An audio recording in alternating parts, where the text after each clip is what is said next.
after that play, they didn't give him the ball anymore.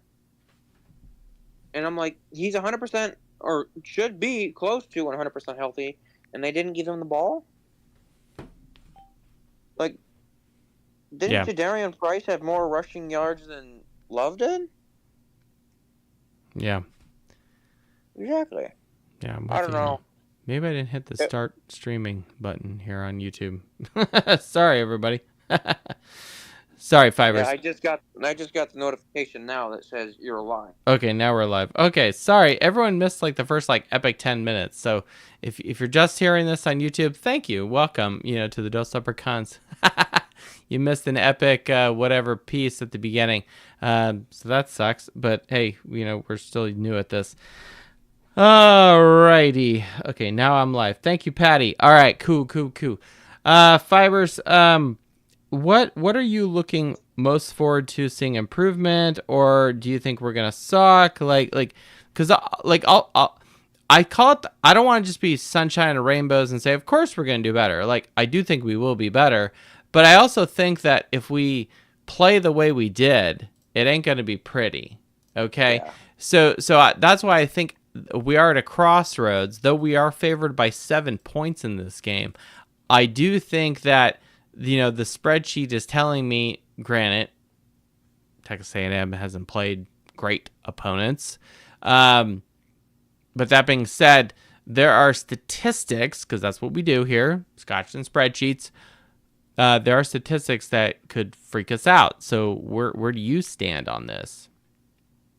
Well, I think the obvious thing is get the lineman in control, and the other one is I'm unsure if Marcel Reed is playing at all because he took like a big hit or something, and I heard that he might or might not play for against Notre Dame.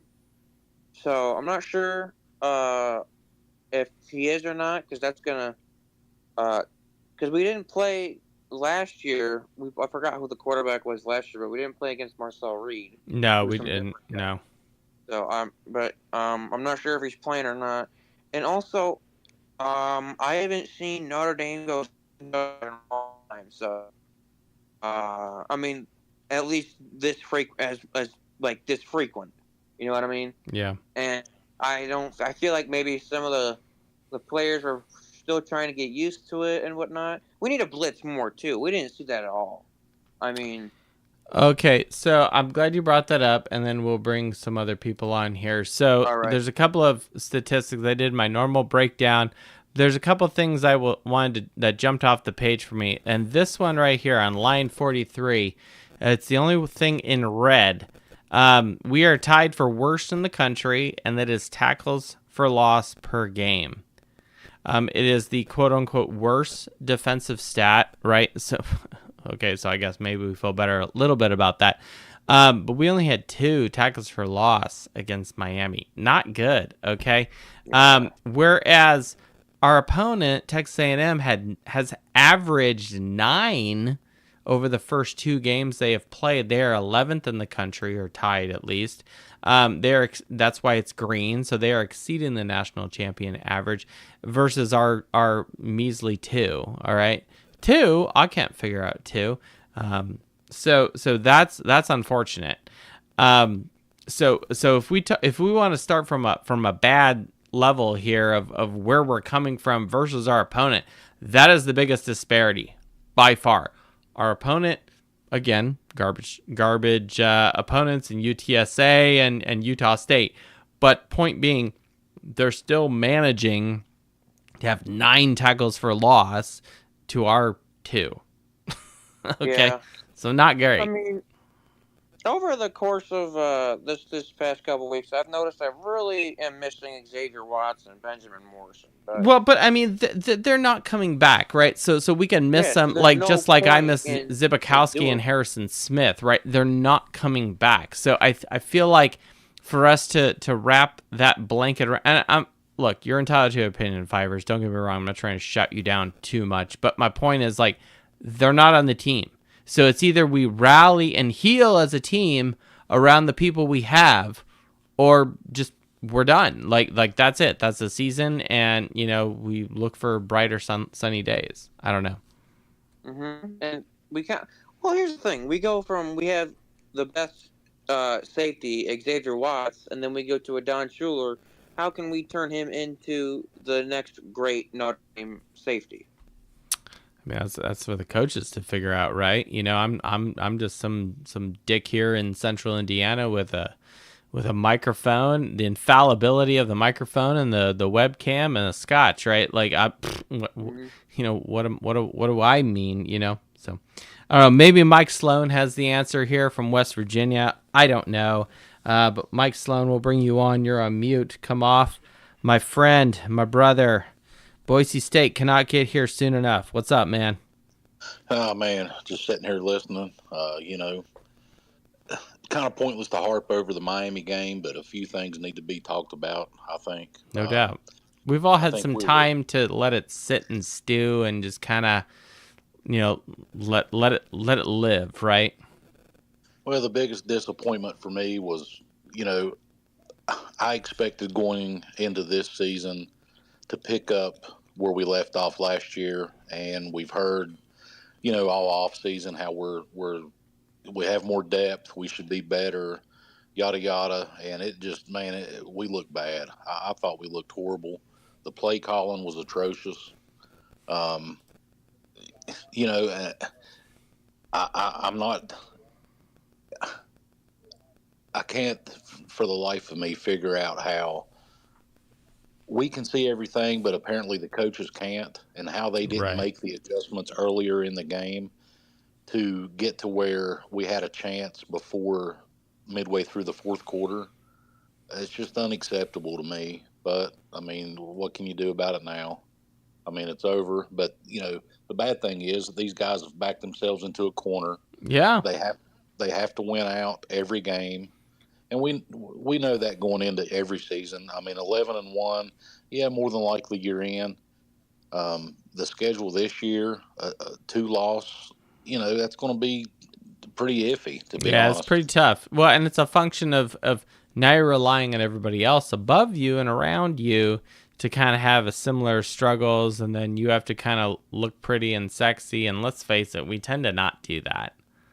Right. And, I don't understand how the energy level going into the Miami game, with the history of the game, the fact that we've lost down there every time we've played them for the last 6-7 times we've gotten beat.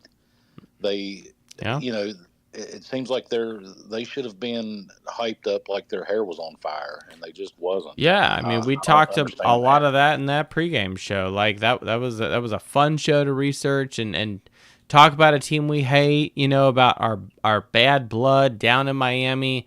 It's like 7 in a row now. That we've lost, right? So that sucks, right? I was not a happy camper after the game, and that's putting it lightly. You're 100% right. Like, why the fuck can't we, play with urgency in the first game of the season?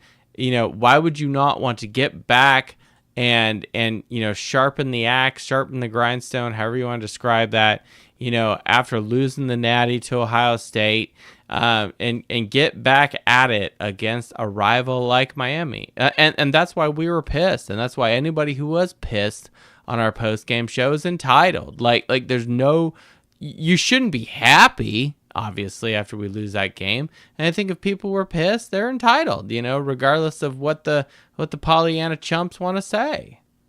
Well, I think the coaches they should have sensed and got a feel for the team, and it's their responsibility to get these guys jacked up and hyped up, and agreed, get them to get the energy level, pumped up.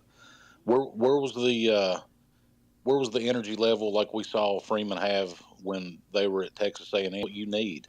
Yeah, And I'm with you. Should have come in with a chip on their shoulder.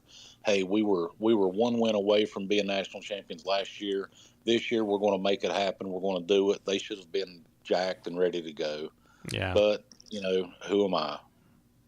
No, you're 100% right, Mike. I think your response, your observations, and your opinions are valid and shared by many of the faithful. I think we were expecting more in Miami. We return home, and we're looking forward to this game. Obviously, I'm very curious.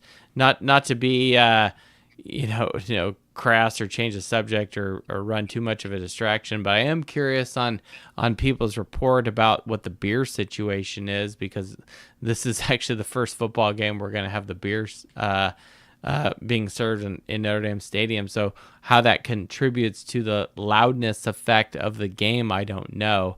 It'll be a night game, so I think that will help a little bit. I mean, I personally won't be there, but that is what NBC and Notre Dame negotiated, right? I don't know. Jay here on the YouTube chat, thank you, Jay, is saying Mike Sloan is correct. The coaches need to get them up energy wise. That's true, and it's like if Coach Freeman isn't doing that, I don't know what they're waiting for if they aren't doing it for this game, right? You lost your first game against a hated rival on the road. You return home, and look, I said this last week or 2 weeks. I don't even remember what day I said this, but I've had this game. I'm most worried about this game. It's not because I think Texas A&M is this formidable foe. They clearly have things on the spreadsheet that make me pee down my leg just a little bit.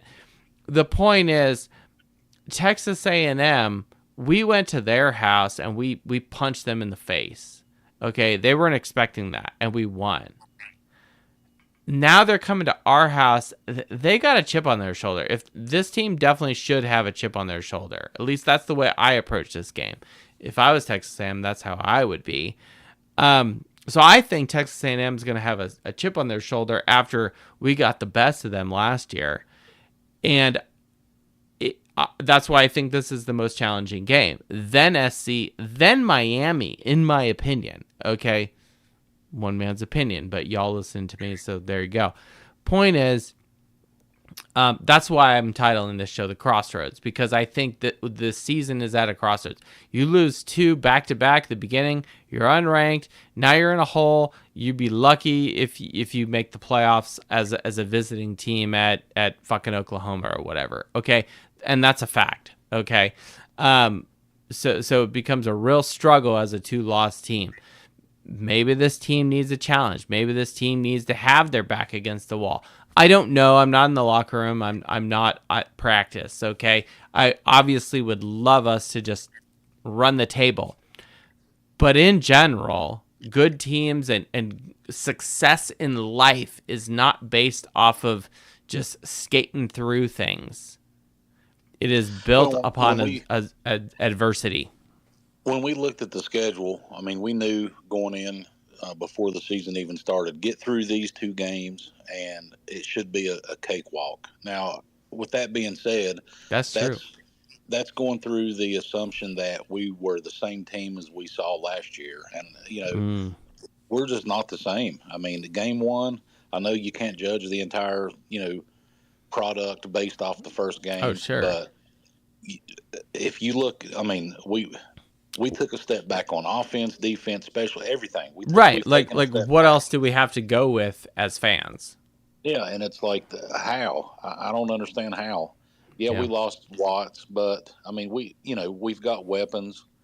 I just don't understand the play calling. I don't understand how once you saw that throwing 14 screens didn't work, how long does it take to realize? Was it that many? God help us. How long does it take to realize, hey, we're not putting any points up, nothing's happening. Freeman should, gathered everybody and said, listen, you need to get your head out of your ass, and we need to go back to playing what, how we played last year and how we were successful. Yeah. And I understand wanting to give CJ a shot and get his feet wet and all that. Do that, kind of ease him into it once we have a lead. Don't let him play from behind. Right. There's no rush to like baptize CJ Carr in fire. Can I say that? Right. And the scary part is what were they thinking as far as not giving Love the ball? I mean, is it the line just wasn't creating? Maybe it's the line. I mean, that's the only logical explanation I can come with is somehow the O line is not firing on all cylinders, and that's Right. a very high generalization by me as the fan. And that's scary to think It is that, scary. Quote unquote, O-line U isn't ready to do what we do. Where's the You're not scotch? ready Don't say that. Damn it, Mike. Well, I mean, I hate to say it, but what else can you say? I mean, these guys Facts. should be they should be doing more than they did the first game. I'm Now, with you as well. You throw out a mulligan. Hey, maybe it's a completely different looking team this weekend. I hope so, but I mean, what's the odds? Yeah, There's a I lot of feel like we got mistakes need to be corrected. to take your golf analogy. I feel like we got stuck in a bad sand trap there, and we weren't exactly, near the green at the time. Mac, I see you there. You're itching to tell us stuff. You got your hand up in the air. High five, man. What's up? How you doing? Well, here we are. Yeah. We fucked up the YouTube stream apparently, so people didn't hear the epic awesomeness on YouTube that we did on the podcast version. So there you go. So that's where we're starting. What's up, Mac? I think we all agreed that early games benefit the defense more than the offense, right? So, and we saw a freshman quarterback. So I understand. I'm not happy with the performance of the offense, but I can understand the performance of the offense. If you were happy, I might want to reach through your phone and slap you. But I have empathy. I can understand it. We have all agreed that this team is going to be carried by the defense. That defense, and Marcus Freeman's the defensive coach. What I'm looking for, and I'll know if Notre Dame's back, is if Notre Dame defers, right? They tend to do that, right? If they win, I want to see a defense, and I want to see maybe on the first play to move their safety up. What's his name? Jalen Stroman. I want to see him move up to weak side linebacker for a play. And you know what Ronnie Lott used to say? And there are some games where you need to start with a woo lick. And a woo lick, if you don't know, is when you hit a guy so hard, everyone goes woo. And I want him to send a message because he's got that mentality. He was all over the place. Wait, who are you talking about? Jalen Stroman? Yeah, their safety. Okay. He led the team in tackles. Really? I think he has the mentality because he was all over the field, in my opinion. Whether he was the third man in on a tackle, he was getting to the ball. I felt that the effort wasn't there for Notre Dame's defense. Right? There were times where you saw the rugby pushes and players weren't getting in on it, if that makes sense. Okay. And I want to see him. I just want someone to start that and then start a frenzy. Look at you, you know what I mean? Statistical man. 6 solo tackles, 9 tackles for loss. What was that? No, I'm finally coming to your level here about Jalen Stroman. Sorry. Yeah, I'd like to see him spark a fire. You know what I mean? And then because guess what? It becomes contagious. He was completely inept and injured last season. Jeez Louise. He looked good against Miami. I mean, he really did. But anyway, that's my point is it doesn't have to be him. But I'm just saying I hope that I think that would be a big deal to get a big hit early, send a tone, send a message, have more pride on the defense needs to have more pride, and they need to have a little nastiness. They didn't have any nastiness or whatever. Take it personal. And I think Freeman can rile them up. And I hope he riles them up. It doesn't need to start with one. It's got to start with somebody. But there needs to be some type of pride. There was no pride against Miami. I mean, shoot, we go back to it, and this is why I said it felt like a blowout. When Notre Dame tied it, did anyone think that Miami wasn't going to kick a field goal? Because they were getting pushed around, and the defense didn't have that. I don't know what the word is. machismo, whatever it is that a defense needs, that willpower, that we're gonna get a stop. Yeah. And you know, It's and it's it like a didn't. And I conviction. want It's a willingness. It's a desire, right? Killer correct. instinct.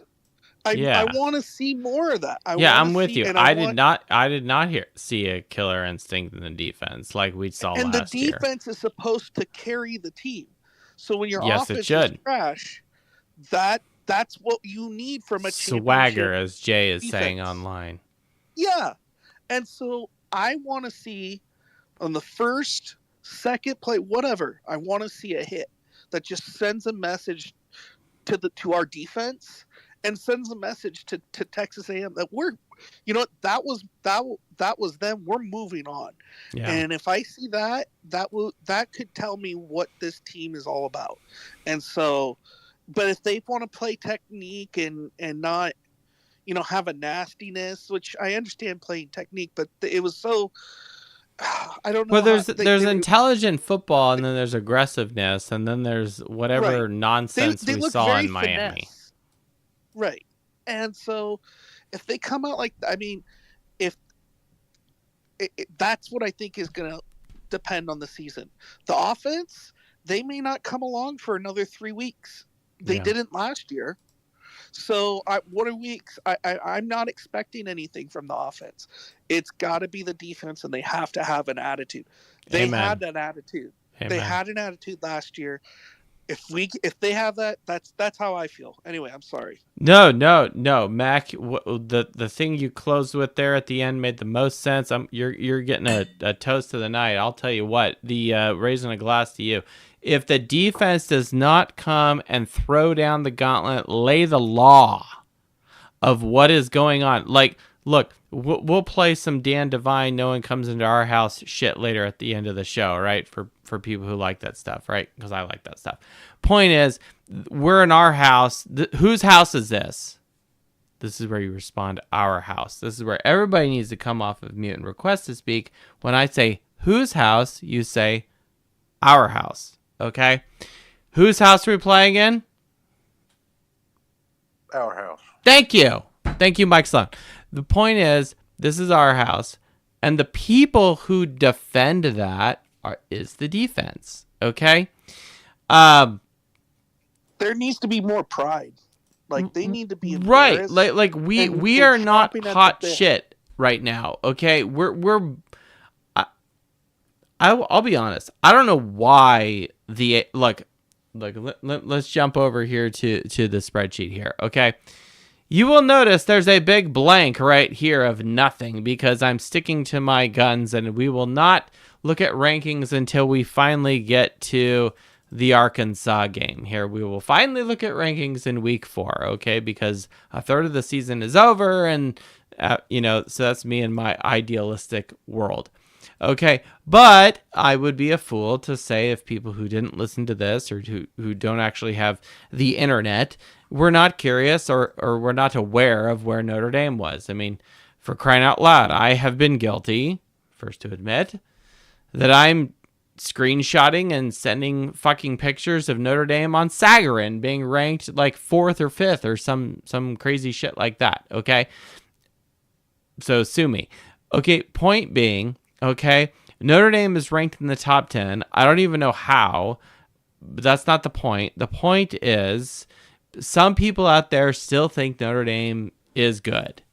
Okay, now regardless of what the media and our beat writer friends think, okay, it's this team's job, and specifically the defense, as Mac is pointing out, to make that known.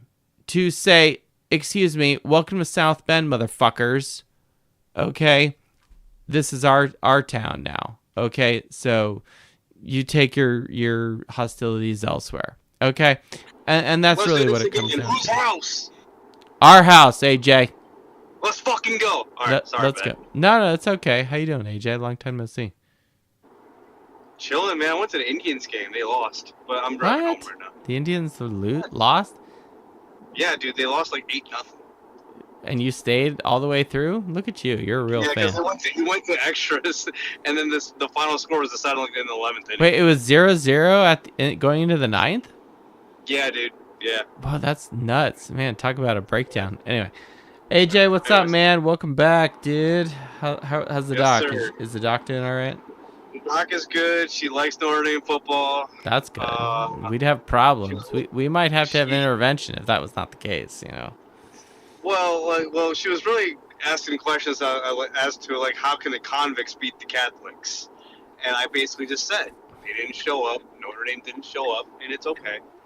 I wouldn't say it's okay, but it is also a matter of fact of what's happening. Think of it this way. All we need to do, and Mac hit it pretty well on the nail on the head, is that the defense needs to come out and make a statement. What I saw last week, that wasn't something that I really thought my Fighting Irish would do.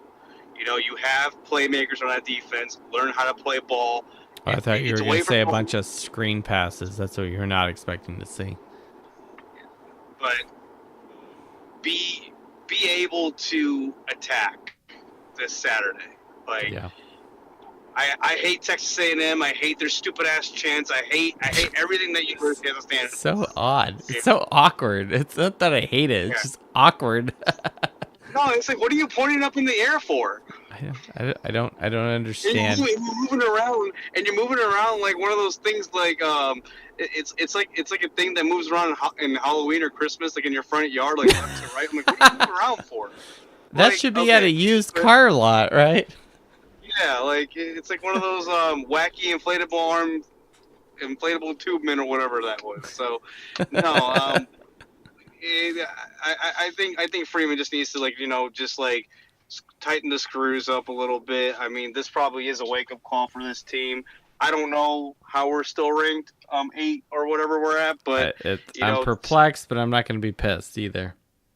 I'll take whatever the committee gives me. I mean, I think they love us, so just go out there and just play your best ball. I mean, like these kids are hungry for a win. They're coming back to South Bend. Young men. Hopefully, young men. I mean, they are young men.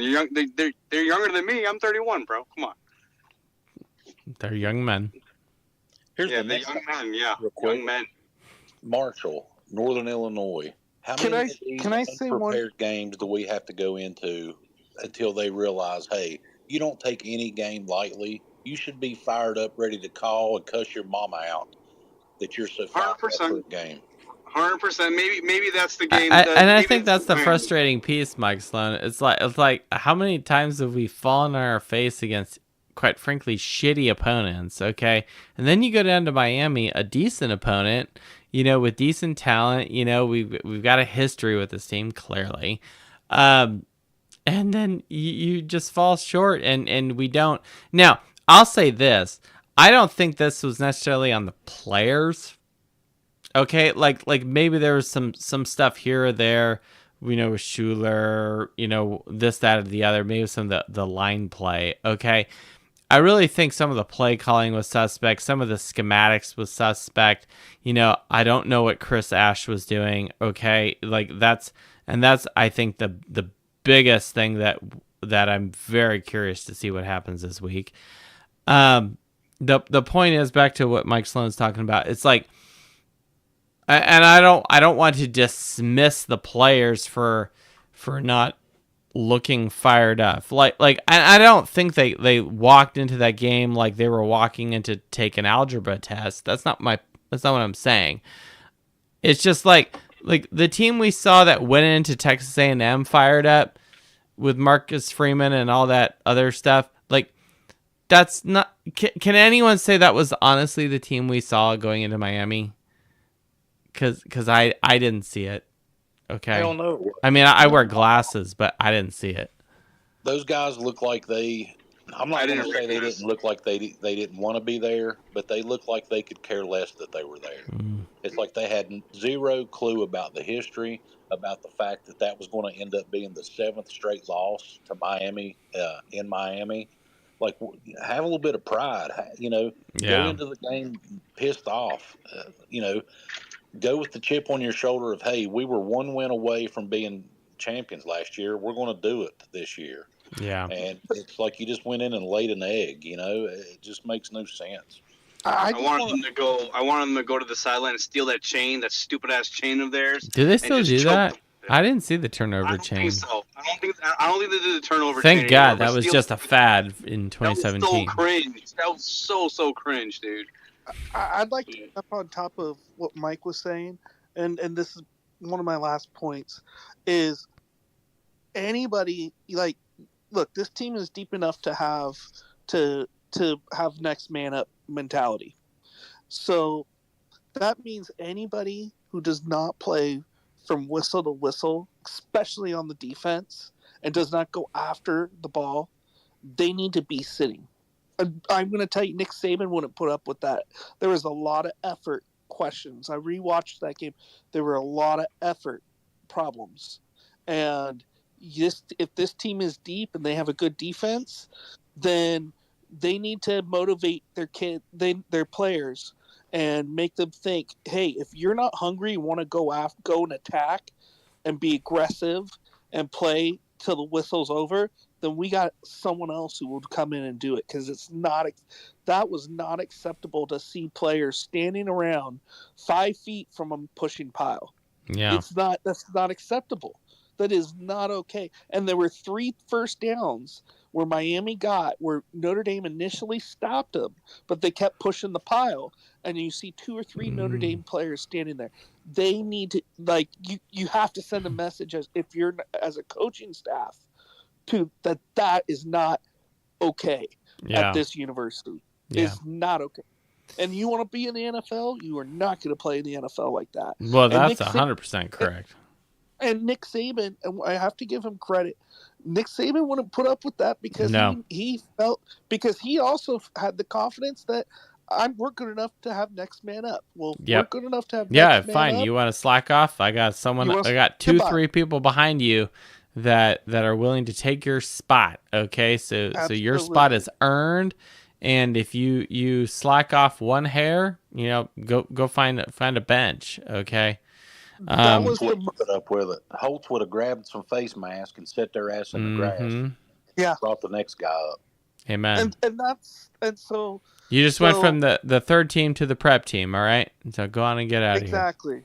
So there needs to be more. So this defense, if they don't have a fire up under their behind, I don't know what will give them one.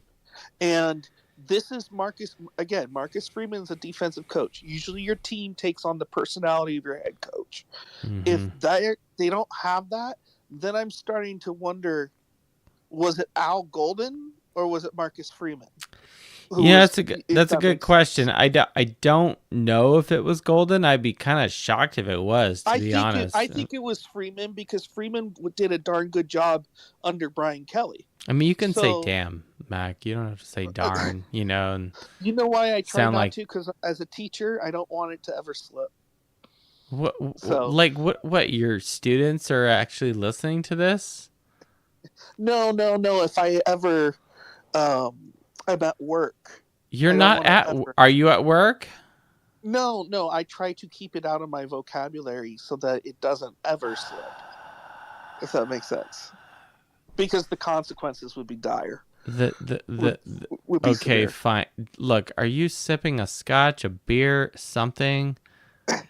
A wine cooler? No. Good God. This is a podcast, all right? It's 10:21 at night. I'm not telling you what to do, Mac. I'm just telling you that you don't have to say darn it. Okay? That's what I'm telling you. Respect Matt, our Mac, our specialist of special teams, okay? But let it flow, okay? Let the hate swell, okay? Feel the force flowing through you, okay? So I'm done. If I was a betting man, I do think the defense is going to come out riled up. I do think they fucking better. Look. But if they don't, I'm gonna be. Oh no! You will saying many darnets. Okay. It might even. Darn it and golly willikers balladash.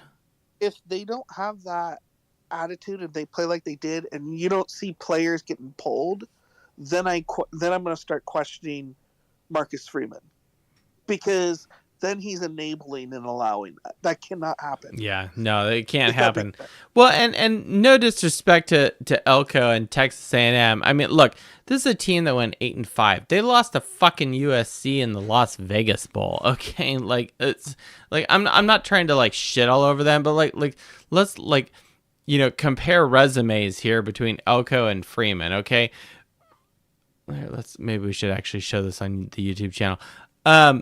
They went 8-5. Well, We were Elko's 14-2. 0-2 against Notre Dame. So. 0-2. Oh, you know what? That's funny. Well, okay. So I got head to head. Oh, you know what? You're 100% right, because I forgot the Duke. All right. So I forgot that he was at Duke, and Freeman was still our coach, and I was actually watching the highlights of that game, earlier in the week. So there you go. All right. So head to head, we're 2-0. They're 0-2. All right. So this is why the professor is part of the cabinet. Okay.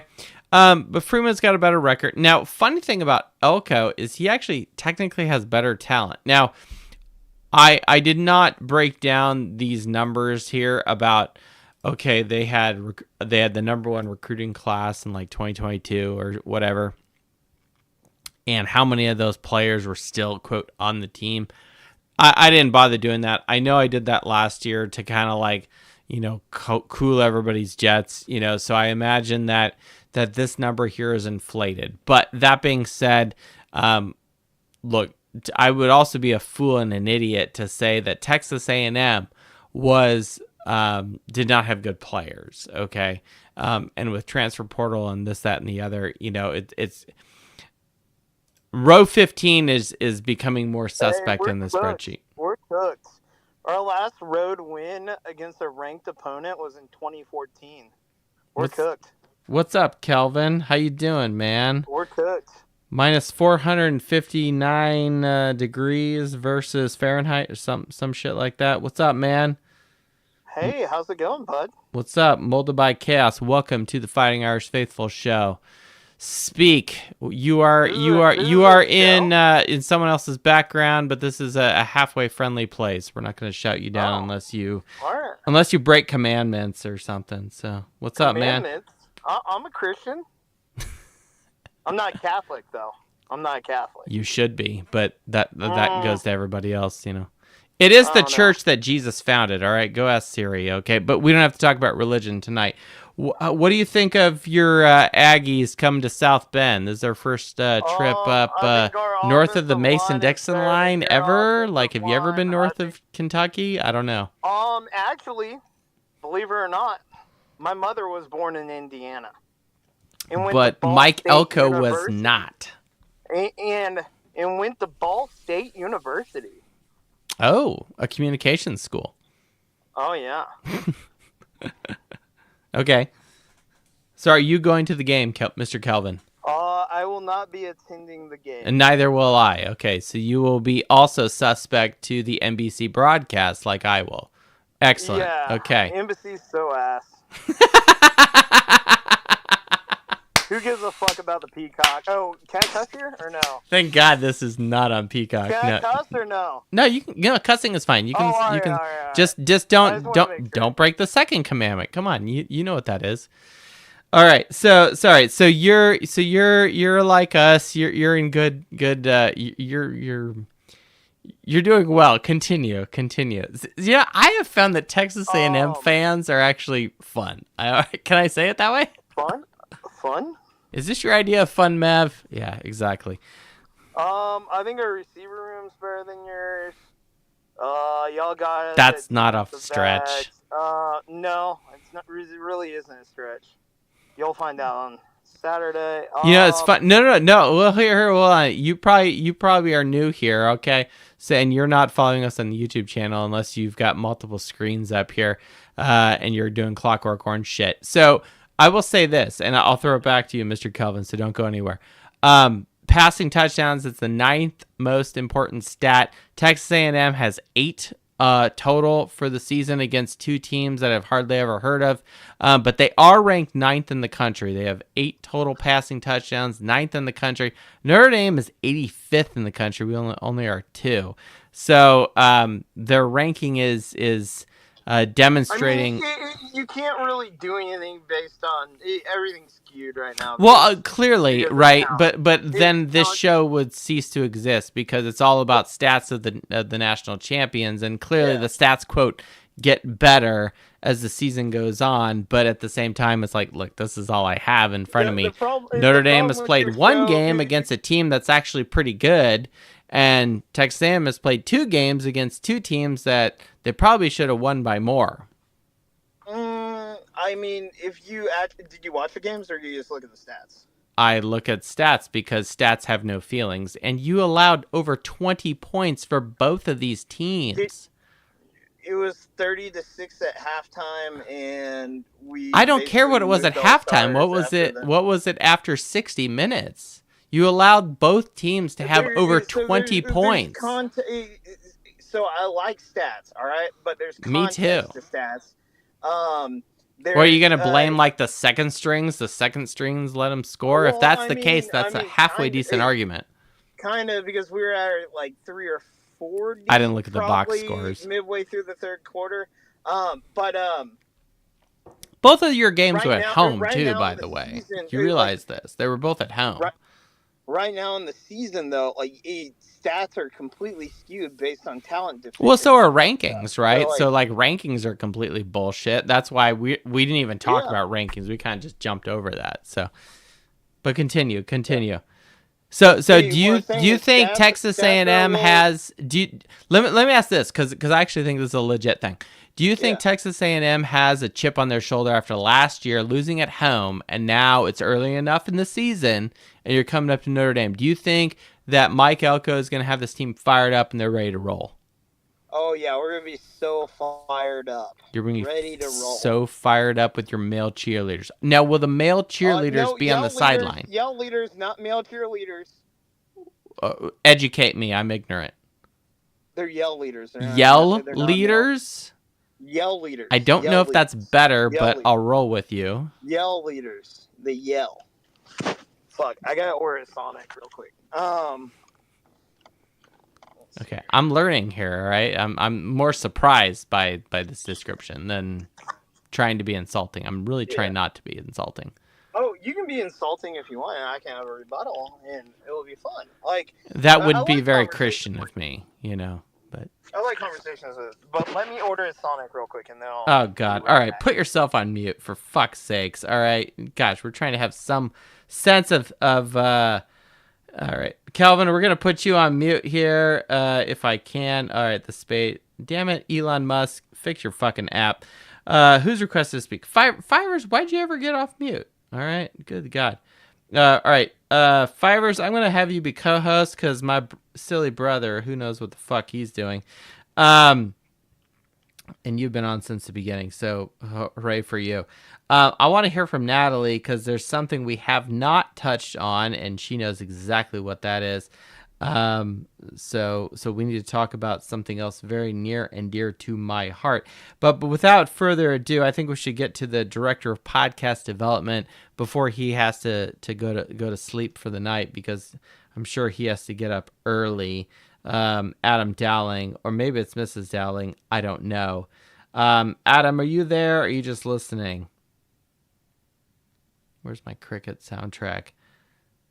Good Lord. All right.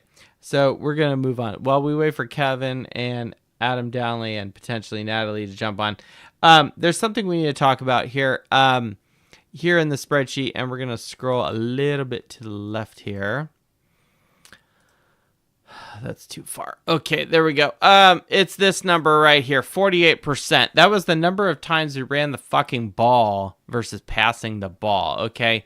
So not good. 28 run plays to our 30 passing plays, right? And it's probably actually higher if you take into account the broken plays, and then CJ Carr had to actually run instead of pass. So it actually probably is higher than that. National champions, by the way, are 55% of running versus passing. Okay.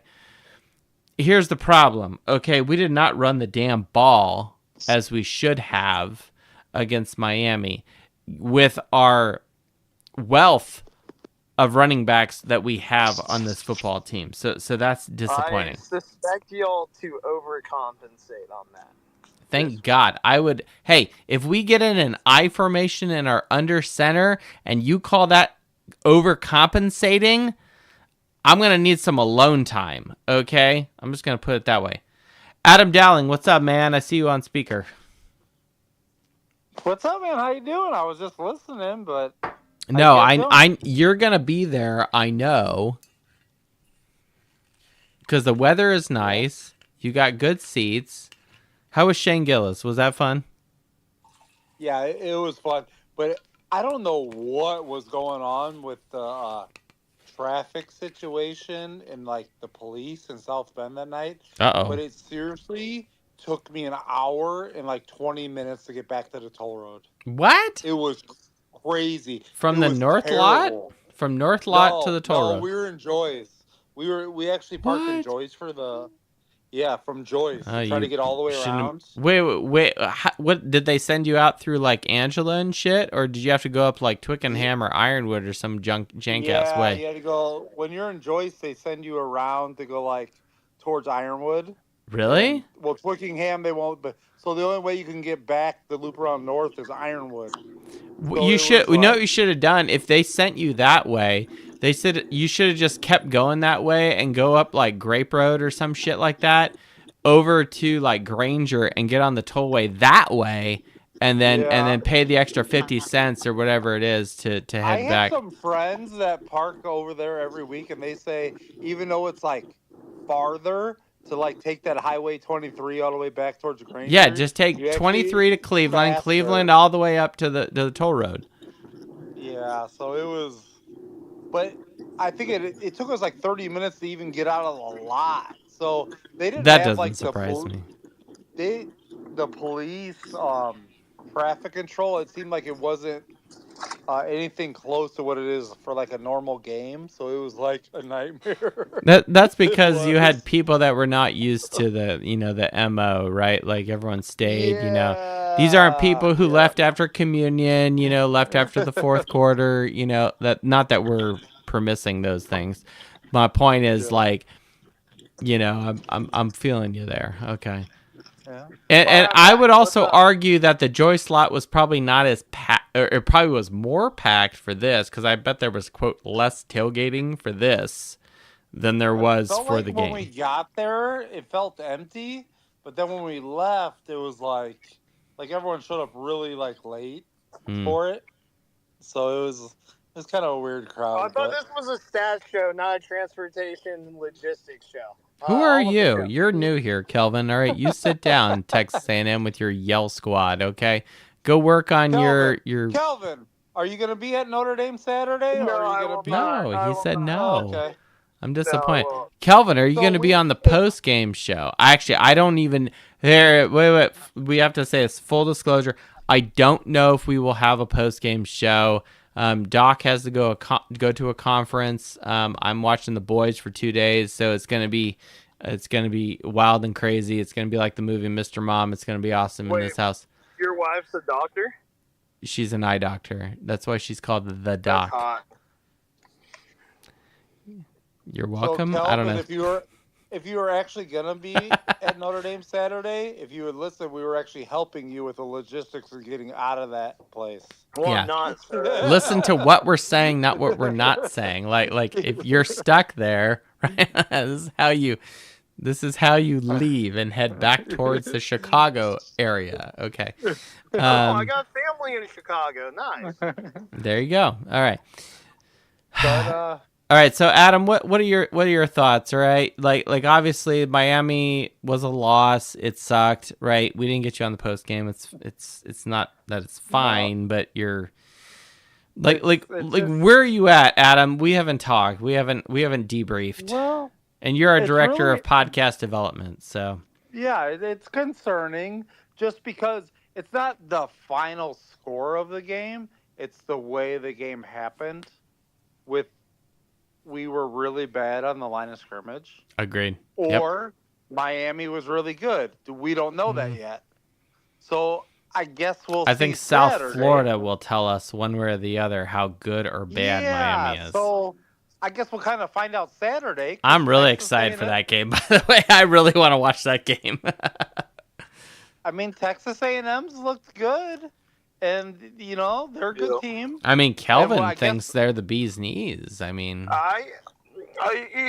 So through 3/4 of play, we had a little trouble stopping the run. So that's that's my only concern. Well, no, not even 3/4. 2 quarters and 2 plays. I mean, you've allowed two teams I've hardly heard of averaging 311 yards. Or excuse me, I'm sorry, 140 yards on the ground. Do you know that that's worse than Notre Dame against what Notre Dame allowed versus Miami? Some of those numbers are a little skewed. What do you mean they're skewed? You've played 2 games. You're averaging 83rd in the country. Now, I'm not going to say that Notre Dame is awesome because they're 75th in the country, but let's not compare the quality of opponent that Notre Dame played at Miami versus UTSA and Utah State. Crickets. Okay. I'm not trying to be a jerk to you, man. I'm just saying like the rush defense is one of the bright spots against Texas A&M that is great for Notre Dame, and B, excellent for a bounce back of Notre Dame. And this is where Natalie needs to jump on. So, because we need to run the damn fucking football. Okay? Hold up. We only allowed 78 yards of rushing last game against Utah State. I'm looking at rush defense, 140.5. Yeah, like I said, we had a little trouble through 2 quarters and 1 play. I'm looking at the average. It doesn't matter. You've played 8 quarters of football. After that amount, after 2 quarters and 1 play, we've only given up here. Let me see. What do you expect me to do? Break down the box score of your 2 games that I don't care about? No. You got to at least watch the game to No, I don't have to watch your games because I don't like your team. I've watched your game. That's fine. We've only played 1 game and it was on primetime. It was an awesome game. I watched the game, but then I turned it off when I saw the gay I watched cheerleaders. cut-ups 3 times of your game. I watched cut-ups 3 times of your game. Here's the thing, Kelvin. I have watched both of your games. I did. I recorded them. And I think Texas A&M, they're very similar to what they were last year, but they have a better 8-5 football team that can run. Yeah, they're good. Better receivers too. Yeah, they're good, damn good team. So for Notre Dame, they have 9th ranked talent over the last 4 years. If we ignore any transfers.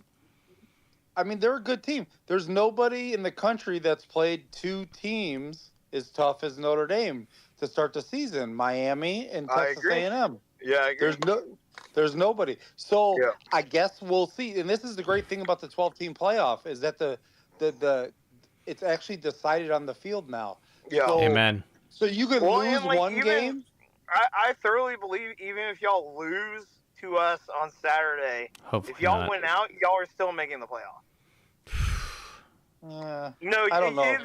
I don't know about that. I love your optimism, Kelvin. This is why we're keeping you on, but I don't. Even though it's just going to be a USC win, and you got to pray that USC goes at least 8-4, 9-3. That's true.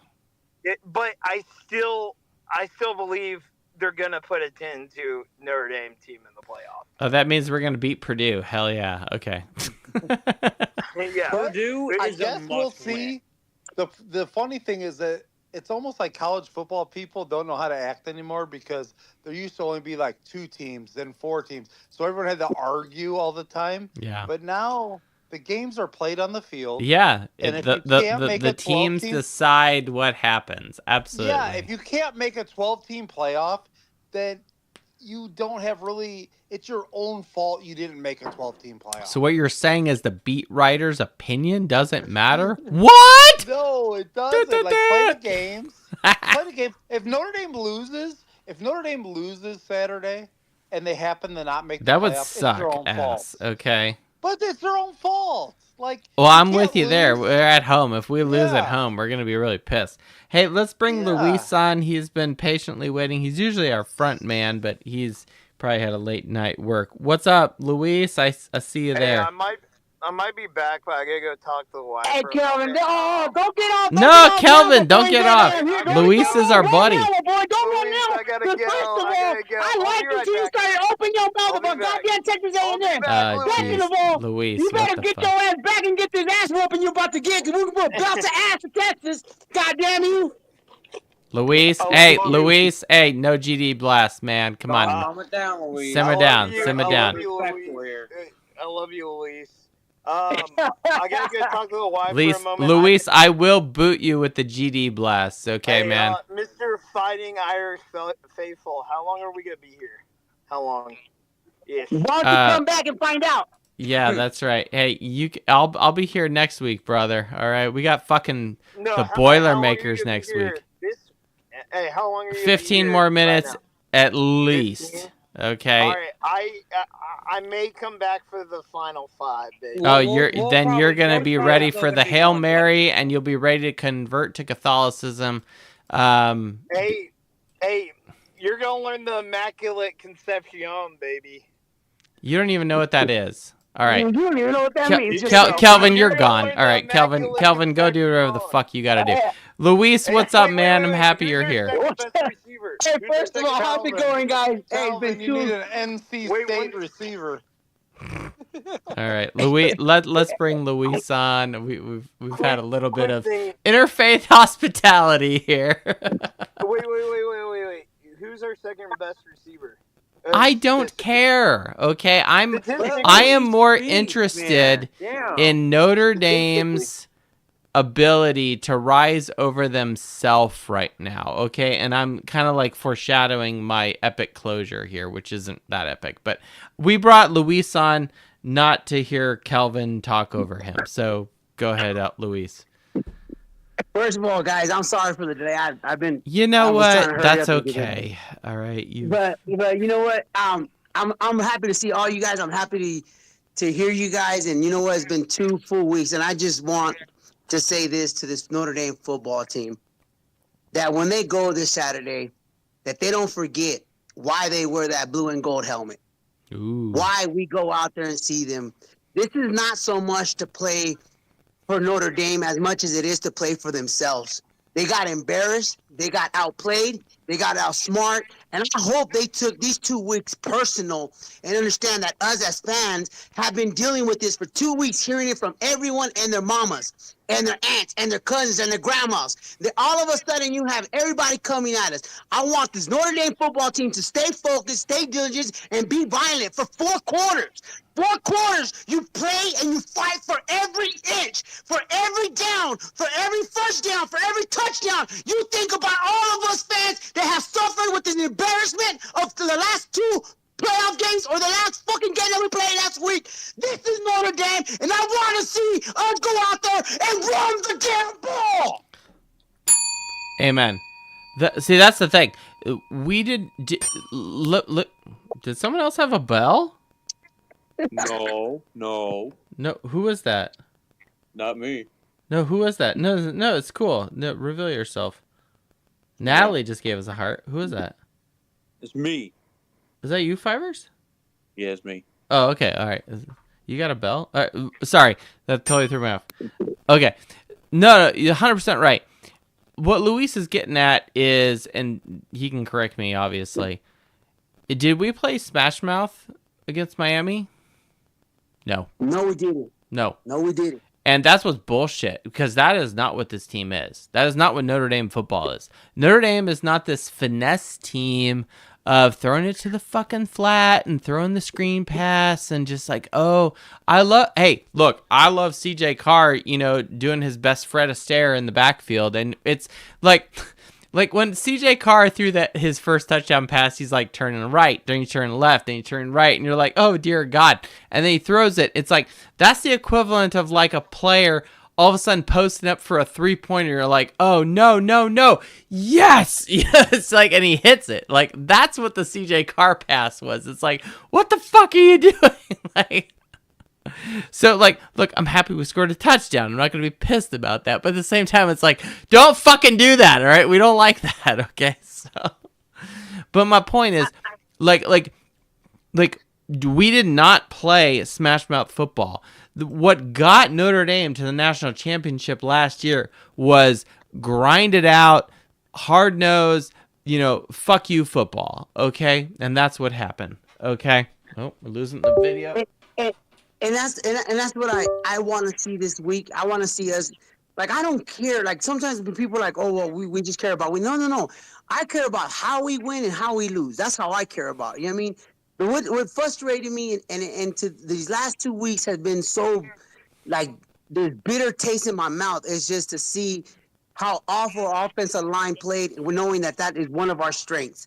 Now, Yeah. I want to say it was a one-time That thing. sucks. Seeing the O-line just cave on itself. That was hard to watch. That sucks. And that's what frustrates me the most. And I just really hope that Marcus Freeman had that come to Jesus moment with Chris Ash and Denbrock and understand one thing, that Rudolph, you got so much talent, and there's no reason why we're playing the way we were playing. Mm-mm. Now, you want to use whatever excuse, but I hope that these kids and these young men, these coaches see young men, that, you know what, you still have a fan base that believes in you guys. You have a fan base that's out there coughing out stuff. Some of us are coughing out stuff, that money that we don't have, and some of us have a boatload of it, like someone that rides a smooth boat out there. I don't want to put his name on blast because I'm like, I can't wait to look despite the fact that my wife is a doctor, we do not own a boat. All right, yeah. I got 2 kids, man. I got 2 kids, 2 dogs. I do not have nice things. Okay. I want this team to understand and feel the pain and suffering for all of these fans that had to endure this, because you know what? We love this team and we love this coaching staff and we believe in them. That's why we out here. That's why we're doing what we're doing, and we're standing on business when people over here talking shit on us, and we still stand on business and talking shit back. Yeah. Because we know that we're better than what we showed. We believe and we've seen that we are who we are, and we can do 4 quarters of FU football, and we ain't gonna take your shit, and we're gonna show you why we have Jeremiah Love, Jadarian Price, CJ's gonna show out, Malachi's gonna start catching passes, unbelievable. Can we get Gray House a pass? Can Gray House catch a pass? Is that possible? Man, he's too busy with his girlfriend right now, bro. I don't think he's all even into it. He's all butthurt over there. I'm cool with that. Next, the way I see it, put someone next that has that hunger, that has that desire, and it has like that attitude that wants to wake up each and every day and go reach the goddamn stars. Yeah. Luis, I got to ask you a question here. So, right now, TeamRankings.com is giving Notre Dame a 70% likelihood of winning this game on Saturday, which is, hooray for our side. Truth or a lie, that is 3rd highest from other teams. There are 2 other games that are, quote, harder. True. That is true. True. We were going to show that right now. Right now, they are saying USC is our hardest game, and then Arkansas. Then... Whoa, back the bus up. Then Pitt, believe it or not. So 4th, I was wrong. Unless it's just changed. This must have just changed. Texas A&M is 70.8% likelihood of us winning. Pittsburgh, 70.1%. Arkansas, 63%. USC, 55%. I don't remember what Miami was. I probably have that at the time what we podcasted. 61. Miami was 61. So Miami was worse, quote unquote, than USC. Does this surprise you, Luis, or like is Texas A&M that bad? Is Notre Dame is Vegas giving Notre Dame a bounce back? Like what are your thoughts on this? A little bit of both, bro. I just feel like there's a reason why it's like our 3rd hardest game, I want to say. Because Yeah. the USC, it's a rivalry, bro. Oh, yeah. Records go out the window on that. You know what I mean? So, yeah, that's going to be our toughest one. And there's so much in state right now, with the USC. All the shit talking that was going on with Bowen, or whatever the hell his name is, and how he's wanting to take our players and how much they want to come out of it. So there's a lot more to that game that I can't wait for that week. I really can't wait for that week. Yeah. But this game, I mean, Texas A&M also lost so much last year that makes it, when you see them play these last two games, you can see that they're up front are not as strong as they were a year ago. You know what I mean? Yeah, they have the whole secondary coming back, and they're looking a lot more better. But I think we can hold our own. We have proven that we can hold our own before, and there's no reason why not to believe this is the same offensive line that we had them going into Texas A&M last year. Yeah. There's no reason why we can't run that ball. And it's not so much because that is our strength. Running this, I had said that in the beginning of the season, I wanted to split these two games. I wanted to actually just win the Miami one more than I wanted to win this one. But right now, this ain't about picking and choosing. This is about each and every week go in with the mentality as one day, one play, one life. 1 week at a time, one opponent at a time. And at the end of the year, we'll see where we're at with that type. Until then, prove to yourselves. There's nothing to prove to the world, just to yourselves. And this is what Nick Saban, you said, this is rat poison when you hear all the outside noise. Yep. This is the poison that everybody was talking about. We fed into it. Our team fed into it. Well, guess what, guys? Let's intoxicate ourselves. Let's detox from all the BS. And let's focus. Let's get back on that grind. And let's get back to that Notre Dame football. And if that means run that ball for 4 quarters, then we're going to run that ball for 4 quarters. But we're going to play with our minds and our hearts, saying we are ND. Amen. Amen. I think actually the bye week is actually going to help Notre Dame because they have had to sit, stew, and fester with this loss. And when you stay at home and you don't have to travel, like obviously the team like stays in a hotel or whatever the night before the game, right? Fine. That's just that's a routine thing and a team building thing or whatever. But the fact that the team does not have to get on an airplane and travel somewhere and it's like, it's one of those things where it's like, look, you just got to circle the wagons, right? Like, who is this team? And what are they made of? And I think that this is a good, quote unquote, if there is any time for Notre Dame to have a bad loss and then to sit and stew on it, it's the way that this season is kind of progressing. And I never ever want Notre Dame to lose. I never ever want us to have to experience this bullshit. But if it had to happen, to have it happen early in the season is best. Case in point, the recency bias in the voters and the playoff committee is a real thing. The recency bias is real. Like, case in point, 2018, Notre Dame beats Michigan at home. Later in the season, the pundits, the writers were like, oh, Michigan deserves to be in the playoffs, da-da-da-da. And it's like, whoa, you're overlooking that Notre Dame beat them? And they're like, well, that was so long ago. Ha, ha, ha. No, like, the recency bias is a real thing when you get into mid to late November, okay? So for Notre Dame to have a loss early in the season to a decent Miami team, we'll see what happens with their season, but that's not the point.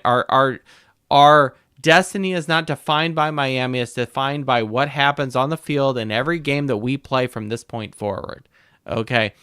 And for us to have a bye week, for this team to sit, stew, let the captains be worth, the C that's on their chest, okay? And they have to determine how this team is going to play out, how this year is going to play out. What sort of mentality are they going to have to defend Our Lady's home in South Bend this weekend? It's a night game. We can say all the shit we want about NBC. That's not the point. This is your time to determine whether or not you are going to be successful now. And the season starts fresh anew now. It doesn't mean we forget Miami. If anything, it galvanizes us and motivates us to be better, to avoid that shit going forward. And I'd rather that shit happen early in the season than later. We never want it to happen, but it is what it is. And at this point, like you said, it is what it is. Now it's like you said, This ain't about anybody else. This is about you. This is about who you are in that locker room. And those captains, this is where you stand up and you earn that C on that chest. This is where you earn that golden dome and that captain recognition that Notre Dame had given you. Now stand up and stand on your business and go out there and play for yourself, because you're about to leave a legacy behind on what you have with Notre Dame. So make the best out of it and go make us proud, because we're proud of you too. Now let's go knock Texas A&M's on the ass. Yeah, it is. That is the fact. What's up, Mac? What's up? And when we say run the darn ball, no, say damn ball. That does not mean run your 5-star quarterback between the tackles all day. No, thank you. I don't want to see that anymore. I don't want to see that. You have an All-American, and Price is really good too. You have an All-American. Price is he very can good. run between the tackles. You do not need CJ Carr to be doing that at all. You look what happened to Trey Lance with the 49ers when Kyle Shanahan ran him up the middle, broke his leg. Yeah. I mean, we don't need to see that. That's not why Carr is on the field. Absolutely. We got the 2 best running backs in the nation, and we even have a reserve one on the back. He should not have 11 carries. No. He cannot have 4. No, it needs to be something where it's like, hey, just scramble for a first down, get out of bounds, whatever, like pull your bestie in book, like slide. Please fucking slide, okay? You could like run a bootleg or something. Yeah, that's fine. Like when the not in between the tackles. Yeah, like when the time calls for it, like if you're on the goal line and it's like, some tricksy, whatever shit. Like I'm okay with that, okay? I'm just saying, like, he should not be the leading rusher of the fucking team, which is where I think you're going with the Mac. Well, it's not only that, but get under center in short yardage. Oh, please get under fucking center in short yardage. If you Gosh, want to run it short, then do a quarterback sneak. Give your running back momentum going to the line. I don't, you know what I mean? Yes, so please. You need to protect. I think that was reckless. I think it's reckless. No, it was fucking stupid. That's what it was. Okay. Let your quarterback run between the tackles at any time. That's not smart. It's ridiculous. I don't want to regurgitate too much of my bullshit emotions here, but it's at the same time, it's like my feelings are my own, but they are shared by many. I will say that. So, especially Natalie, who likes to run the damn ball. And you're gonna risk him getting hurt? Like, come on, that can't happen. Yeah, no, it's a fact. No, you're 100% right, Mac. I mean, like, look, if we believe that CJ Carr is the future of the program from a quarterback standpoint, the pocket passer, like we had a huge show about, Carr versus Minchie and right? And we can pull that up that score sheet or whatever. The bottom line is Freeman and the staff have settled on Carr, which makes us believe ergo that he's more the pocket passer guy. That's kind of they're kind of trending towards the more traditional quarterback for that sort of upside.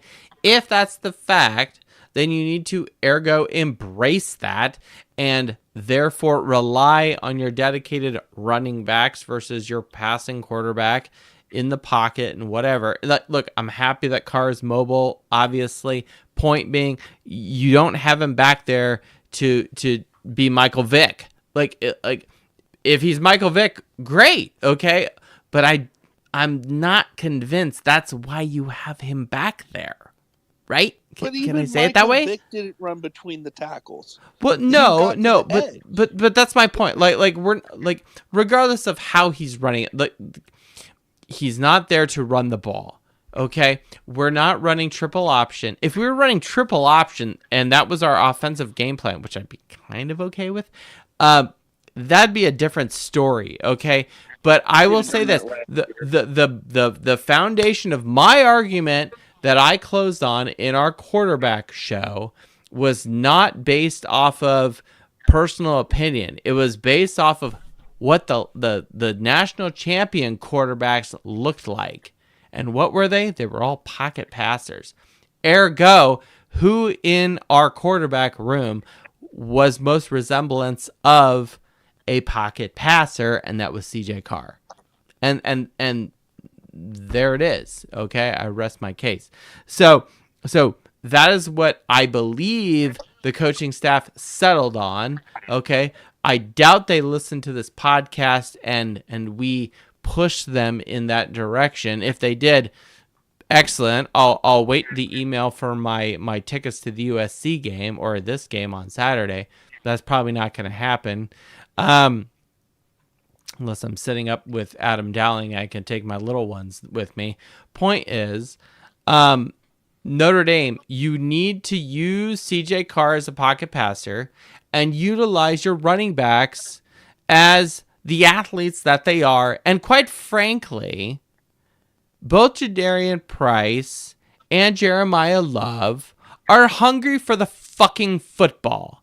Give them the fucking football, feed them, and let them run the damn fucking football. Okay?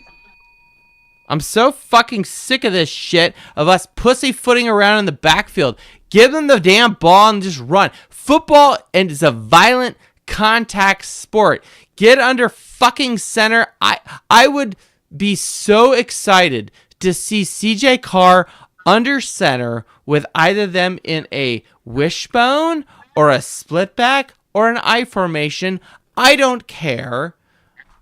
And have them run the ball with both of those guys in the backfield in some formation. Denbrock, get creative. Okay? Amen. Go ahead and put both of them in the backfield because it makes fucking sense. Not because it's what you want to do, because it makes fucking sense. Okay? Jeez Louise. Why do I have to like cuss about it? And it's not gonna fucking happen, so I'm just gonna be pissed. All right. 24-4 are your best two players. They are. Plain and simple. It's a fact. On offense, they are the best players. 24-4 are your best two players. You can't deny it. So why the fuck are they not on the field at the both same fucking time?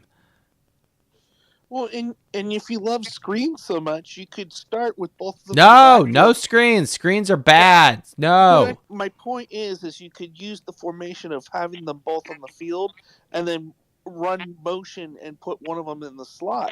What if we ran a reverse to the guy in the slot? Yeah, something. I'll be down with that. We need to work on our O-line better before we start doing reverse. Well, okay, that's fair, but usually that's more of a misdirection thing. But regardless, you're 100% right, Fibers.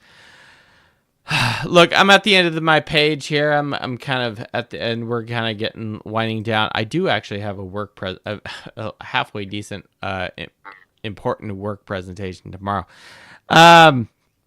If you got anything else and you're on mute, Mark, Natalie's been quiet. Colin's requested to speak. What's up, man? And add you to speaker. What's up, Colin? Welcome to the Fighting Irish Faithful Show. Pink button, lower left-hand corner. What's up, man? Or maybe not.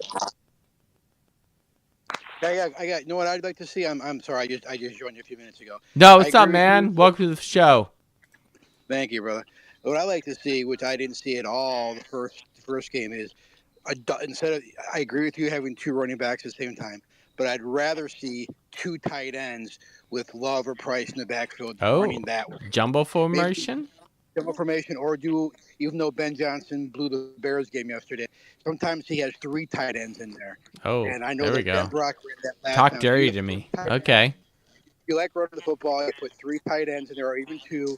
They come with a big package, and you run the ball. All Love or Price needs is a little bit of a gap, and they're gone. Especially the jumbo formation. That's true. You overload to one side, you overpower the opponent. Man, game over. Amen. Back when Michael Mayer was around, those guys back Amen. then, even better that with the Brian Kelly's offense, ran the whole double tight end. That's when Notre Dame just gobbled up yards. Was that Brian Kelly or was that Tommy Reese calling the plays? I'm just saying, like that. I remember Reese did that kind of shit all the time. For all the crap we gave Reese, I was watching some old film and I was like, you know what? These are a lot of Reese formations. You know, I'm like, okay, you know. I would actually argue that he was copying Boise State's playbook from back in the day, but you know, it's one man's opinion. No, could have been. Yeah. So Colin, do you think that Notre Dame's gonna have a bounce back game, or do you think Notre Dame's at a crossroads? 100%. Okay. This is, I don't like to say do or die game, second game of the year. You can though. Notre Dame is not in the conference, so it's going to go against them, and they can't. They have maybe one more game against a team that's going to be ranked. Boise won't be ranked at the end of the year. USC. I hope they are. Possibly. I hope they are too. Possibly USC. I mean, they're really not that good either. No, so fuck that team. I don't care. They can lose every game on the planet Earth. I just would like to. Notre Dame. I'd like to beat them when they're ranked. It's even better. But that's fair. My point is that this is a big game because if Notre Dame loses this game, that'll be the only two top 25 opponents they play or top 15 opponents they play that are ranked. And the people who hate Notre Dame and don't want them in the playoffs can say Notre Dame has 2 losses and they didn't beat a ranked team. And if they do get in the playoffs, they're not. If they do get in the playoffs, sorry, I'm rambling. No, you're good. If they do get in, they won't get a home game and they won't get a bye. Yeah. Yeah, that's true because that's a real reality, right? LSU, you don't want to go to Ohio State. You don't want to. I guess there's only meant to go to Texas, but my point is that you want a home game or a bye. If they lose Saturday, you can throw both of those out the window. Yeah. No, you're 100% right.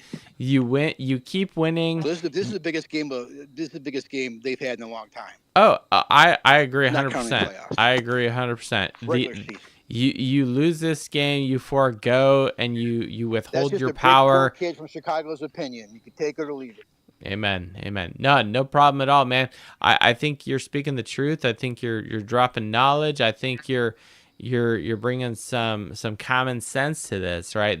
This is I don't want to say do or die situation for Notre Dame, but it kind of feels like that. Like you lose this, you're 0-2. Like that don't look good, right? And like what is this like? You know. Yeah, I don't know what year, but 2019, you lose all to the good teams you played. 2015 was like that too.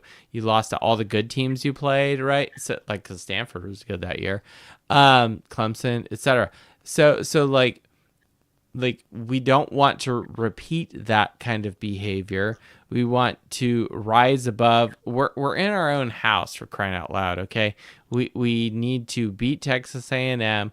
We need to, quite frankly, feel a little bit of embarrassment from the Miami loss, and then from there we move forward. So, all right, I think we're gonna wind down here. If anyone else has got anything to say, come off mute, request to speak, this, that, and the other. Do your thing. I just got one thing. I got one more thing to say real quick, and to everybody that's a diehard Notre Dame fan that will be at the game. Go out there, represent, be loud, be proud, and let's go Irish. Let's go shock the world again. Amen. Go Irish. Yeah, and on that note of being loud and proud, this is the first home game that beer is being sold in Notre Dame Stadium. So I expect if we do a post game show again, I don't know if we'll do one. It kind of depends on my home situation here. But that being said, I am very curious to hear about the beer situation of how it is for the general populace in Notre Dame Stadium, how that works, what are they serving, just kind of curious. This is new for Notre Dame, right? The only time I ever had beer at a stadium was at Purdue, and they had some legit, microbrews there. Whether it was cold is another story, but quite frankly, it was crazy fucking hot that game anyway, so it didn't really matter. So, and we killed the shit out of Purdue last year, so that was fun. But anyway, Get to yeah. the stadium, guys. Be loud. The team needs us. Be loud. Be proud. Everyone You get too, there. Adam, because I know Be there. you'll be You know there. I'm there. I'm there every game. You'll be there. You'll be loud. Amen. Mrs. Dowling will be loud. Oh yeah. I would never, ever, ever want to cross Mrs. Dowling. Oh, yeah. Most of the time she's yelling at me that I'm embarrassing when I'm yelling though. Because you get so passionate. Oh, bring Mrs. Dowling on. Hold on. She knows. Hi guys. What's up, Tiffany? Happy new season, finally. I wouldn't call it a happy new season, but it is a new season, and we're fired up. Positive vibes. You know, I will say this: it can only go up from here, right? Right. It could go down, No, but not really. We could lose like after the rest that of our Bears game for us, like this is like. Oh, the Bears game! You know, it's funny. Last night, I'm like falling asleep. It's the end of the third quarter. I'm sitting up in bed. I got my son next to me. He came to bed with us. I'm just like, all right, the Bears are up by good. I'm putting my phone down, and I went to sleep. I wake up this morning. I'm like, what the fuck? 21 points you allowed, you idiots! Oh, I'm not really a Bears fan. I was just more like shocked. I was just like, I was enjoying this game. Like, it's all right. We're not that diehard Bears fans either, but it's way more Notre Dame and like NFL's just kind of like we watch it, whatever. It's the proximity effect, right? Yeah, exactly. Yeah. Yeah. Well, all right. Hopefully they come back. Hopefully everybody is like got a wake up call from last week. And just the line plays a little bit better. Amen. And even the defense. I know we've all been talking about the line all week, but the defense needs to attack. I feel like we were like soft. Yeah, slow last week. I'm with you, Adam. I saw a report. I won't go into detail here because my source is not confirmed. But the defense was not playing with a predator mindset, and this is per my source. The defense was not playing with a predator mindset. It was reserved, and that's putting it lightly. And they need to be unleashed. Yes, so Chris 100%. Ash needs to let Drake Bowen and the rest of the defense flow the way they know how to. And I'm with you as well that the line play on both defense and offense both need to improve. Both the O-line and the D-line. It is essential. If there are positions on this field that we need improvement, it is those two. And that sucks because those are very important and influential and instrumental positions on this football team that need to do better. Both the D-line and the O-line. If they are not better against great talent that Texas A&M has, because they have good players, okay, it may not be so pretty on Saturday, or we may see a repeat and, we'll have to rely on other people to step up. I don't expect either the D-line or the O-line to play perfectly, but we do expect an improvement. And if it is improvement enough for us to beat Texas A&M, then I think we're in a good place to be. Right now, Notre Dame is given 7 points, believe it or not, per Vegas. It was 6.5 when I looked up a day or two ago, and then today I double checked. It was -7 for Notre Dame. So good on you. Which is crazy because when I go through the stats here, everything for anyone who's new on the YouTube channel, Texas A&M is in the right-hand column, Notre Dame is in the left-hand column. There's a lot of colors in the Texas A&M column. Bad for us, good for them. But there's a couple of things that jumped off the page here, because I'm taking into account the fact that they've played Utah State and University of Texas San Antonio. I think they're the Roadrunners. Point being, Texas A&M has played nobody. We played Miami. Okay, that's not to take anything away from Texas A&M, despite the fact that they've played 2 home games against 2 teams I've hardly heard of.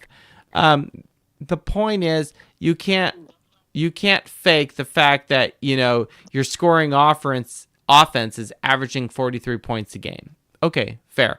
But I also expect you to score 40 points against those two teams. Okay. Where it gets interesting is our completion percentage is very similar, despite the fact that you have way more passing touchdowns than we do. Okay, they're 9th in the country. They have 8 total over 2 games.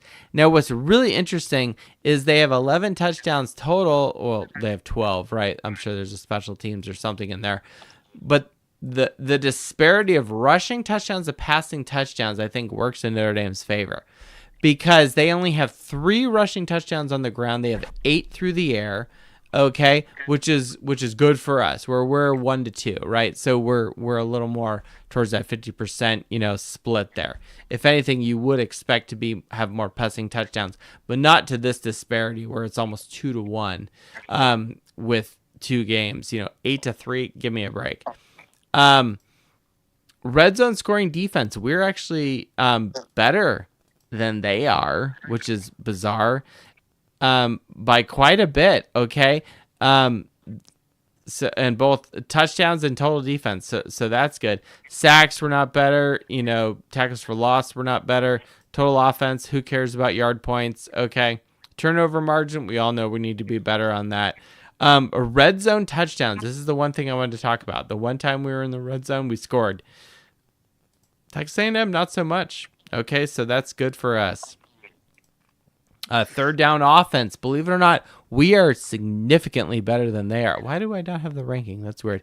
For Texas A&M, but we are 44% in third down offense. They're only 1 out of 3 on third down, which is weird considering the fact that they have more passing touchdowns. So I'm getting kind of this helter-skelter offensive vibe from Texas A&M in their own house. Again, I can't emphasize that enough. Here's the real deal. Red zone scoring percentage, both of us have scored 100% of the times we're in the red zone. So that's a wash. That's an even wash. That's good. Unfortunately, what sucks is they run the football more of the last 2 games. But yards per point, rushing attempts per touchdown, and passing attempts per touchdown, they're also better than us. So these are the stats you can't fake, can't lie. So some of these statistics are not in our favor against Texas A&M. I do think Notre Dame does turn it around, because if I don't, I'm going to be a sick, pessimistic asshole fan, and I don't want to do that. Nor do I think that this team has warranted me to have that kind of a response for me to be an asshole to them about incompetence and this, that, and the other. Played 1 game. We've had a week off. We're playing Texas A&M. They haven't hardly played anybody great. It's not that they've played, fucking Oregon and Michigan. I mean, maybe Michigan's not a good example, but the point is, they haven't played any world beaters. Okay. Texas A&M, though, has talent, though a notable team, they are ranked in the AP, right? They're good on you. It's a night game for a reason, right? It's a big name program, which is fine because we're Notre Dame and we want to play the big programs. We want to play the big games. That's what we do as Notre Dame fans. So if we're going to wind it down, I see AJ and some of these other people here. Go ahead and speak. Anyone else? Last minute, jump on, speak. Or I'm just gonna roll with my outro. Well, the thing is, it looks like Kelvin was not gonna be rejoining us. Yeah, maybe he had a family commitment. We don't know Kelvin's bit. I had a good one for Kelvin anyway. Okay, here it comes, Mike. We need to take a minute and appreciate the fact that A&M sends their guys to the league. And by league, I mean, have you seen the cheerleader for the Vikings? So apparently they're really sending their Yale team leaders straight to the pros. Is that a Texas A&M person that's there? I don't know. Their Yale leaders are all gay, and then the Vikings now have gay cheerleaders. It's so bizarre. I remember seeing that on social media. I'm like, what, why, like, why, What is the appeal here? I don't know. I'm not here to throw stones one way or the other. I'm just more like I just don't get it. Like people don't watch football for that kind of stuff. And what's fun, like, can I just say this? 3 years ago or 2 years ago, I would have, quote, expected that. To expect it now, today, seems really weird. I don't know. Well, it is Minnesota. It is Minnesota. Yeah.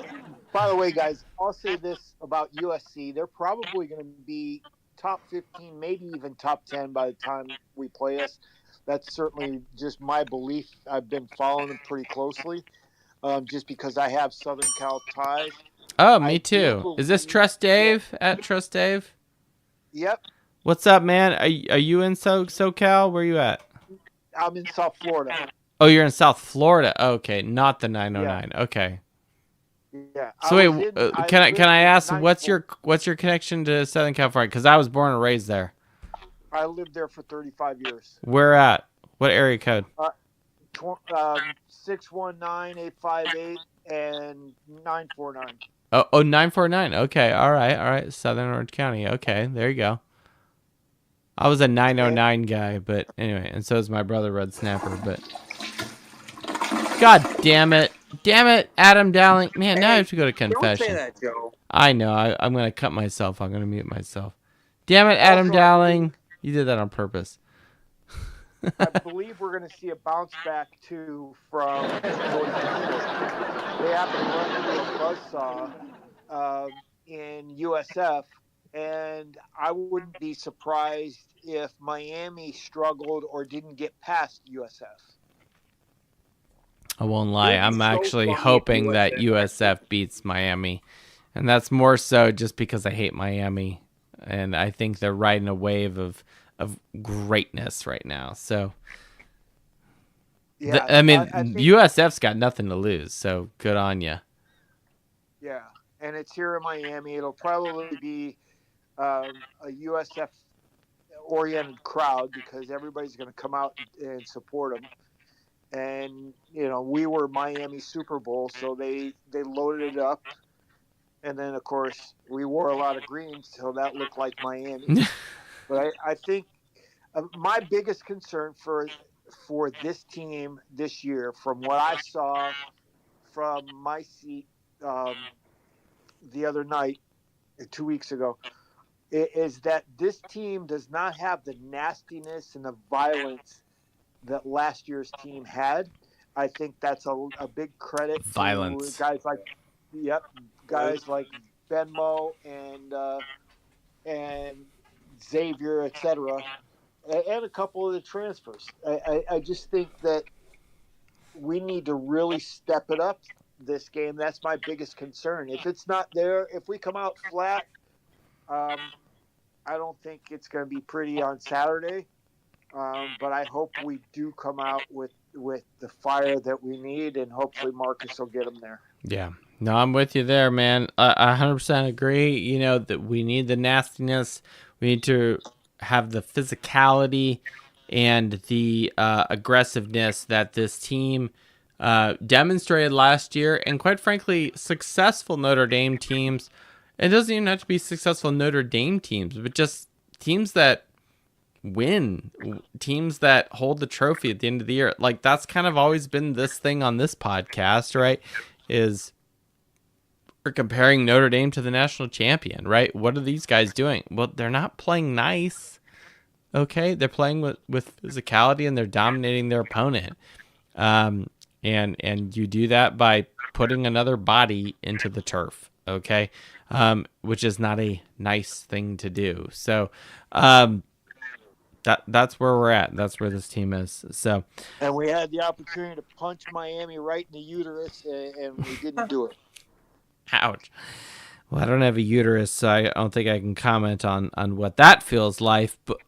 But I think I can, use my imagination there, so to speak. So, well, thank you so much. I really appreciate that. At Trust Dave on the X. Thank you so much for your contributions to the Fighting Irish Faithful.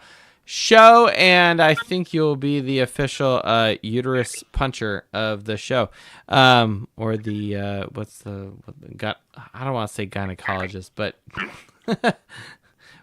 TBD. If you make similar comments, maybe you're gonna own it. I don't know, but that's pretty funny. I actually like that. I don't think I've ever heard someone physically say punch someone in the uterus. Well, it is my.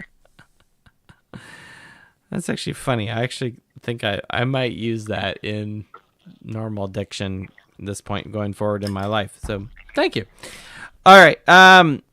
Unless anyone else has got anything exciting to say, we're just gonna close this out because it is time, I think. Yeah. Oh yeah. We're definitely approaching the 2-hour mark, so it's time to shut this down. I think where I want to end the show here, we went over some stats. I do think Notre Dame is going to win because I do think we're going to bounce back because I have to believe that we as a program are better than everybody that is before us, and that the rest of our opponents that we're playing, quite frankly, they're just not as good. They don't have as much talent, and the pedigree of which Notre Dame is being measured by is not. It's not just like this team right now or this fan base. It's the historical aura, quote unquote, of Notre Dame, and that shouldn't necessarily influence what happens to play and down to down, but it is in the ether of what happens at Notre Dame. I kind of started the show with some epic shit, and we'll go out with some more epic shit. Look, right now this team is at a crossroads. Okay, we can either die and roll over and lose to a team that is hungry from the SEC, that wants revenge for what we did in their house last year. They want, damn well, Texas A&M wants to come to Notre Dame and embarrass us in our own house. Okay, so if you don't think that for a minute, get a clue. Number one. So number two, this should be difficult. This is not going to be an easy game. Some people are saying 7 points. I think Vegas is full of shit. I think we're in for a nail biter of a game. And it's not that I don't believe in our team. It's that they haven't demonstrated confidence in me to give them more than a handful of points. Okay. I think it's going to be a nail biter of the game. I would be so happy to be wrong in this, okay? But where I'm at, the confidence I have in this team and Notre Dame and da-da-da-da, I think we're in for a nail-biter of a game. That doesn't mean I'm not okay with that. That doesn't mean that I'm afraid. That doesn't mean that I don't invite that scenario. On the contrary, without the adversity, without the struggle, you do not have the victory. Granted, this team created their own adversity and difficulty last week, or a week and a half, whatever the fuck it was, down in Miami when they lost. Okay, now we're playing with our back against the wall. Now we're one game away from not even seeing the playoffs potentially. All right, I guess there may be some hypothetical situation where a two-loss Notre Dame team gets in the playoffs. That is not the point. The point should not be about focusing on the playoffs. You should be focusing on right fucking now. Right now. In our own house against Texas A&M, a visitor in our house. Okay? Without adversity, you do not understand your true potential. Without experiencing failure, you do not recognize and see the own faults in front of your fucking face, despite the fact that it's probably slapping you in the face. Okay?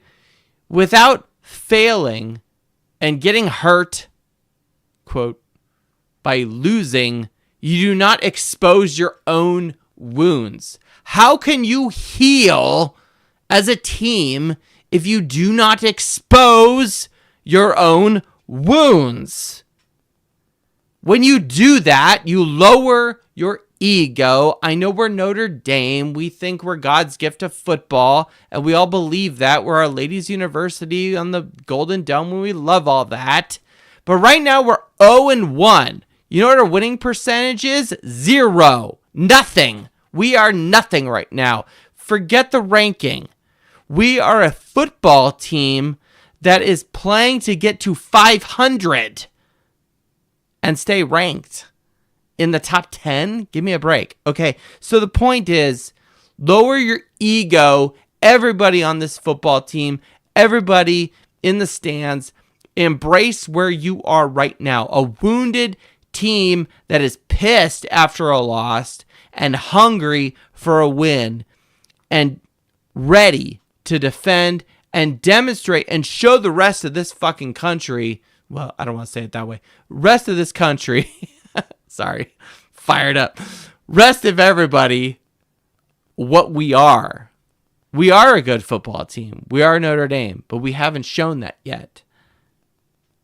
If you cannot do that, I don't know where you can go. Okay? You have to be better than what you've demonstrated in the past. And that's really what it comes down to. That's really what it is. So with that, we're looking for, God bless America. I wish I did a better job of this. There we go. We're going to roll out with this. Thank you, everyone, for joining the Fighting Irish Faithful Show. Part of Dos Leprechauns Media. I am Joe at Faithful_Irish on the X. Part of Dos Leprechauns, as I said. Thank you for everyone for joining and listening to us. I probably have to go to confession now after this show. But a hot fire, spitting hot fire after tonight. But with that, we're going to roll out to this. So thank you and good night. Hail Mary, full of grace, the Lord is with thee. Blessed art thou among women, and blessed is the fruit of thy womb, Jesus. Holy Mary, Mother of God, pray for us sinners now and at the hour of our death. Amen. Notre Dame, our mother, pray for us!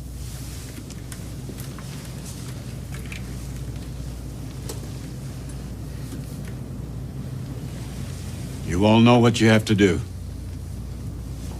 Remember, no one, and I mean no one, comes into our house and pushes us around. Let's get them.